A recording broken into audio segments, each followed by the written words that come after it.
saya paparkan lain, tanyanya lain. Ini yang orang Popo bilang latihan lain, main lain. Tapi oke, nggak apa-apa lah, sesama pemain boleh dong kita jelaskan. Jadi menyangkut dengan LPG. Pertama dulu sampaikan, LPG ini tidak ada kuota yang dibatasi. Impor kita sama. Bulan lalu dan bulan sekarang atau 3-4 bulan lalu sama aja, nggak ada.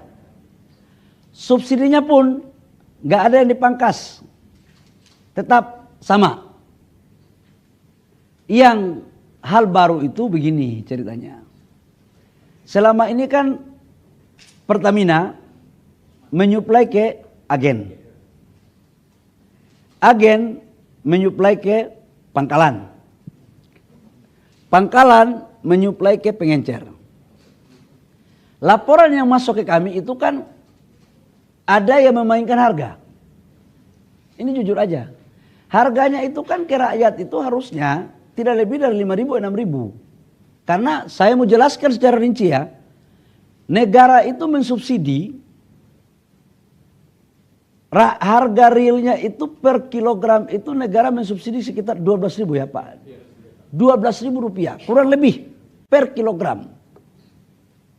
Kalau 3 kilogram satu tabung itu berarti kurang lebih sekitar 36.000 rupiah per tabung.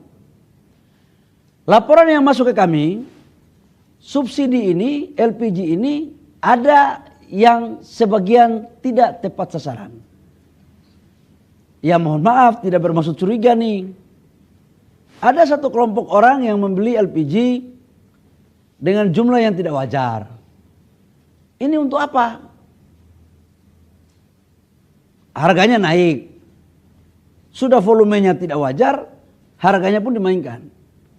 Nah, dalam rangka mentertibkan ini, maka kita buatlah regulasi sebenarnya. Bahwa beli di pangkalan, karena harga sampai di pangkalan itu pemerintah bisa kontrol. Kalau harga di pangkalan itu dinaikkan, izin pangkalannya dicabut. Dikasih denda, dan kita bisa tahu siapa pemainnya. Nah, cuman memang dengan pengencer tidak diberikan itu, karena yang biasanya main ini kan di level di bawah.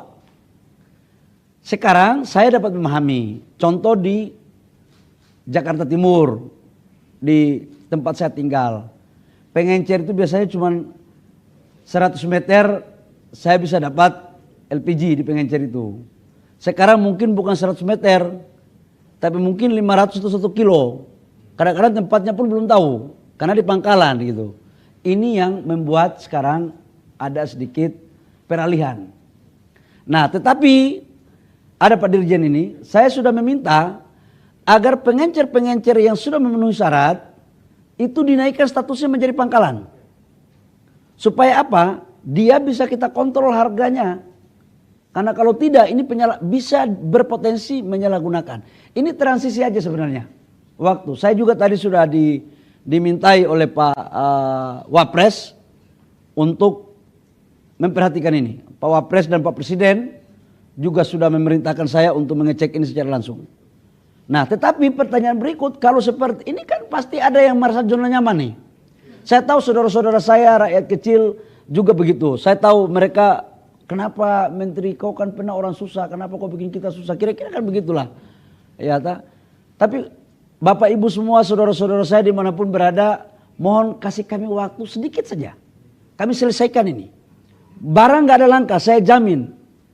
Saya jamin gak ada langka, cuman persoalannya dari 100 meter, sekarang mungkin jauh lebih dari itu ngambilnya. Tapi mungkin biaya transportasinya sedikit yang harus ditambah nih. Untuk bisa kita cari formulasi lah. Supaya tujuannya apa? Ini diberikan kepada saudara-saudara kita yang berhak. UMKM tetap dapat LPG dengan harga yang mungkin jauh lebih murah. Nggak boleh karena banyak pemain-pemain di oknum-oknum pemain itu memainkan harga. Aku nggak mau lagi. Justru saya udah kasih tahu sama Pertamina, kalau saya temukan kayak begini, saya cabut. Bahkan ada komplain juga, ada biayanya itu Pak Dirjen. Saya minta jangan lagi ada biaya-biaya yang tidak masuk akal. Kita mau fair, jangan menyusahkan rakyat. Gitu Mbak ya. Oke.